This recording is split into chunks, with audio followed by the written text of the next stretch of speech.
बात काउंसिल गौरव तिवारी जी से जाता, लेकिन जो विषय है तो उस पर केवल मैं मात्र इतना एक उदाहरण आपके सामने दूंगा कि ये तो सही है कि बार काउंसिल ने एलएलबी की परीक्षाओं में भी एक अनिवार्य विषय कर दिया है कि 10 घंटे के ऐसे वकीलों के केस बताओ जिन केसों में वकीलों ने दुराचरण किया है। ये कोर्स है जो हमारे यहाँ के एलएलबी के पाठ्यक्रम में इसलिए दिया गया है जिससे दुराचरण से सावधान होकर के वो एक आदर्श वकील की संहिता या आदर्श वकील के आचरण का पालन है।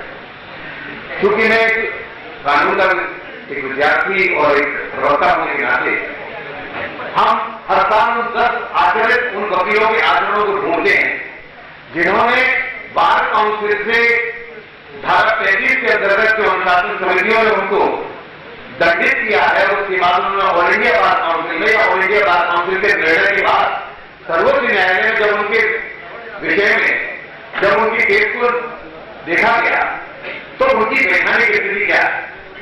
अभी इस बात की जो है 2 बड़े इंपॉर्टेंट केसेस मैं अपने परिवार के सदस्य हमारे बड़े भाई और हम लोग के मुखिया महाधिवक्ता जी को मैं देख रहा हूं।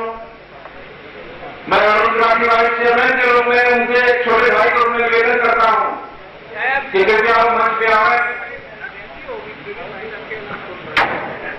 Please. Now, I have great pleasure to speak a few words on the subject,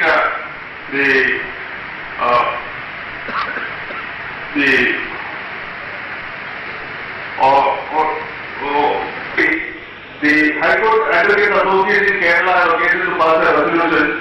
It was the first of its kind in the total history of High Court Advocates Association of Kerala. That is, association was a resolution condemning the act of the Chief Justice of Kerala hurriedly constituting a full bench for hearing a particular matter. The matter is this. Now, you must be aware, in Kerala in the recent years, several self-financing medical and engineering colleges have come up. And admission to these colleges, in connection with the admission also, several litigations also happen to have in both High Court of Kerala as well as in the appellate court. So, whether it is appearing for the management, made a request that the matter has to be maybe referred or heard by a division bench. A matter which is to be heard by a single bench is reported for the basis of request made by the advocate concerned appearing for the management. It was taken to judiciary. There must be 100% transparency. Because as you are aware, state is the biggest litigant. In all original materials, state is the adversary of any party and so that equal such dealings will undermine or will affect the credibility of the system of administration of justice, that is the judiciary. We cannot afford that. I don't propose to speak at length. Now, it is well known that the purpose of every law is to give protection for the weak from the strong. That is, the Brihadaranya Upanishad also says that the law is the king of kings. No one is superior to law, and the law aided by the power of the king enables the weak to establish right against the strong. It is with this objective for upholding the principle of rule of law, a totally independent judiciary is created under the Constitution of India. But the legal fraternity, academics, the press and the public at large have subjected the working of the Constitution of India ever since its inspection in 1949, that is 54 years ago.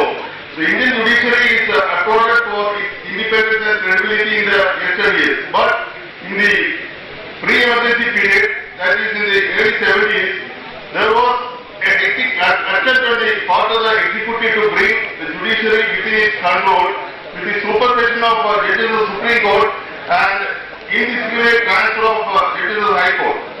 It was a natural consequence that the executive aggression, that there was a tendency of the judges yielding to the power of the executive administration.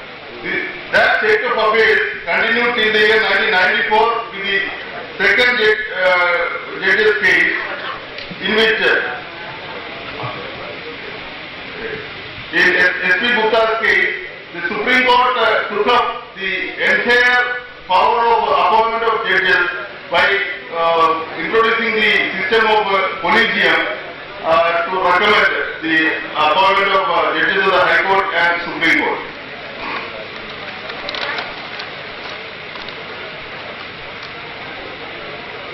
Now friends, in Indian democracy, the dispensation of justice is a combined effort of judges and lawyers. The profession of law is not merely a career, it is a service as well. In the same way, the job of a judge is not merely a career, it is more a service than a career. While engaged in that service, we shall not forget the principle underlying the laws. The principle underlying every law is that it must be able to give protection to the weak from the strong. If this objective is not achieved, the very purpose of existence of the system itself will be defeated. Therefore, there arose serious criticism from the public about the successive judgment of the apex court, which are termed as anti-poor. In Rangarajan's case, there arose criticism that the upper court went in a tangent, acting as an organ of the executive government in suppressing the education of government employees rather than interpreting the constitution. Criticism of the judiciary will tend to shake its credibility. However, the bar should function as a corrective mechanism of the judiciary. We the lawyers should be able to guide the judiciary in the proper direction.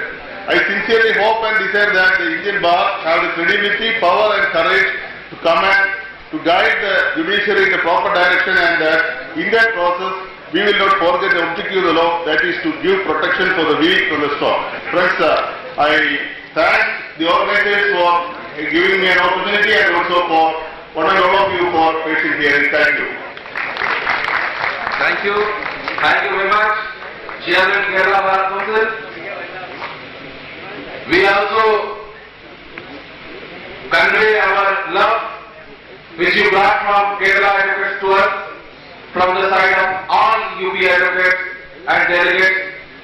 We also convey and reciprocate to you the same love and affection which you have brought for us.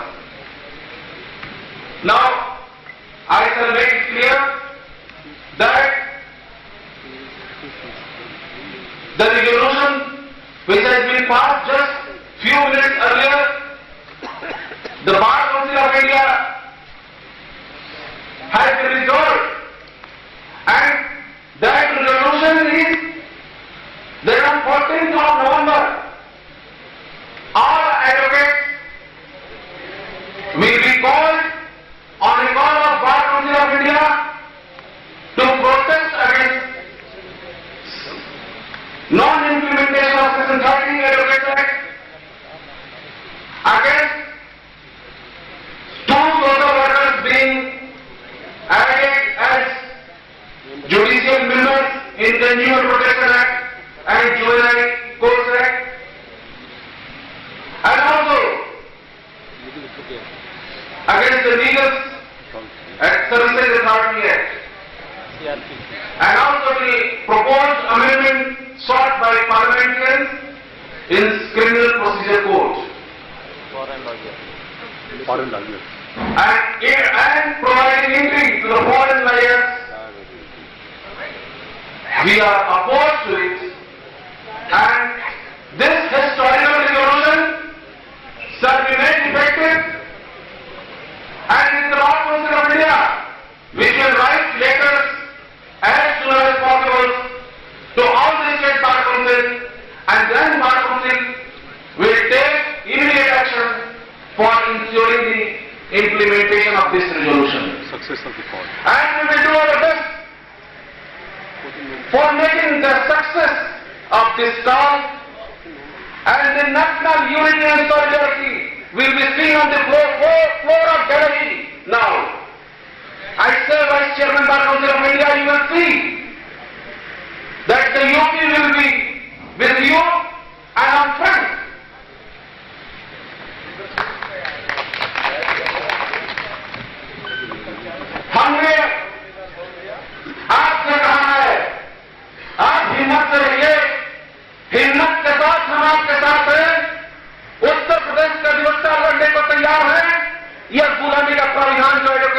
Section 30 है, जो 43 वर्षों से अधिवक्ताओं को बंद बनाने की साजिश है। भारतीय स्वतंत्रता के बाद भी हमारे अधिवक्ताओं को ऊपर लागू किया गया है। अगर इसे आप उखाड़ने के लिए हम तैयार बैठे हैं, और जिन्हें जज बनने की लालच हो, जिन्हें उच्च न्यायालय का न्यायाधीश बनना हो, जिन्हें सुप्रीम कोर्ट का जज बनना हो, उन्हें बार काउंसिल उत्तर प्रदेश या स्टेट बार काउंसिल का चुनाव नहीं लड़ना चाहिए। या तो अधिवक्ताओं की रहनुमाई कर लीजिए और नेतृत्व कर लीजिए, या फिर न्यायाधिपतियों का जजमेंटशिप कर लीजिए और जज बन जाइए। अगर आपको वाकई आपको इच्छा है कि अधिवक्ताओं को नेतृत्व देना है, तो हम अपना सर फड़वाने को भी तैयार हैं, हम हर तरीके से लड़ाई लड़ने को तैयार हैं और हम आपके साथ तैयार रहेंगे। और आज आपके सामने भरोसा करता हूं कि किसी भी न्यायाधिपति के पास मुझे नहीं जाना है, मुझे हाईकोर्ट का जज नहीं बनना है, और आपकी सरकार को भी नहीं बनना है, सुप्रीम कोर्ट का जज नहीं बनना है। हम पब्लिक का चुनाव लड़ लेंगे, अधिवक्ता का चुनाव लड़ लेंगे, लेकिन हम न्यायाधिपति नहीं बनेंगे।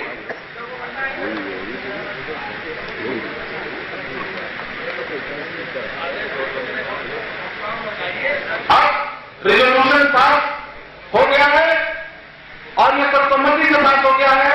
मैं पत्रकार बंधुओं से निवेदन करूंगा कि एक बहुत बड़ा यह प्रस्ताव पारित हुआ है, और इस प्रस्ताव को सफल बनाने में जो भारतीय प्रजातंत्र की रीढ़ है, अधिवक्ता, अध्यापक और पत्रकार, ये बुद्धिजीवी वर्ग है, इनका कर्तव्य बनता है कि न्याय की अक्षुण्ण धरोहर जो धनराशि है, जो वास्तविक रूप से धर्म और अधर्म और कर्तव्य और अधिकार के बीच सामंजस्य की स्थिति को संपादित करता है, उसके लिए ये तीनों वर्ग आगे आवे और उसे सफल बनाओ। अब मैं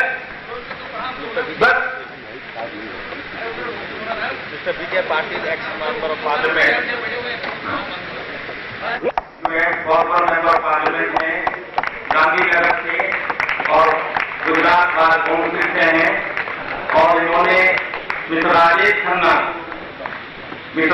खन्ना जी को अपने लोकसभा के इलेक्शन में हराया था। Thank you mister Agarwal. लेकिन फिर भर्ती को हराना आजकल के जमाने में वो बहुत बड़ी बात है।